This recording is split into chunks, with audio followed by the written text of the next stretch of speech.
જૂનાગઢના 3 પ્રખ્યાત સંતોના આશ્રમો। ગિરનાર નિગોદમાં અનેક પવિત્ર સંતોના આશ્રમ આવેલા છે। એમાંથી હું તમને મુખ્ય 3 આશ્રમના દર્શન કરાવું। 1. ગોરખનાથ આશ્રમ।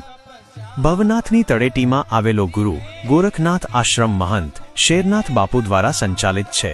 આ આશ્રમ ગિરનારના શ્રદ્ધાળુઓ માટે નિઃશુલ્ક રહેવા જમવાની સુવિધા પૂરી પાડવા માટે પ્રખ્યાત છે।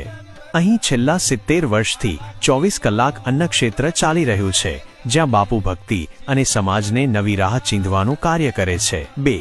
રુદ્રેશ્વર જાગીર આશ્રમ। કોડીનાર તાલુકાના ઘાટવડ ગામે આવેલો આ ભવ્ય આશ્રમ ભગવાન શિવની ઉપાસનાની સાથે દેશભક્તિના રંગે રંગાયેલો છે। મહંત પૂજ્ય ઇન્દ્રભારતી બાપુ ગિરનારના વિકાસ અને સાધુ સમાજના ઉત્થાનનું કાર્ય કરે છે। આ આશ્રમમાં 24 કલાક અન્નક્ષેત્ર અને ઉતારા રહેવાનીની વ્યવસ્થા પૂરી પાડવામાં આવે છે, જેને ગિરનારનું સ્વર્ગ ગણવામાં આવે છે।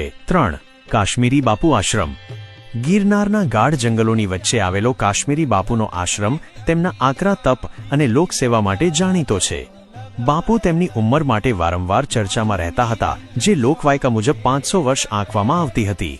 આ આશ્રમમાં શ્રદ્ધાળુઓને રોટલા ભોજનની સાથે ઓટલો આશરો પણ આપવામાં આવે છે। આવા ઐતિહાસિક સ્થળો અને મંદિરોના દર્શન કરવા માટે જોયું છે ને સબસ્ક્રાઇબ અને ફોલો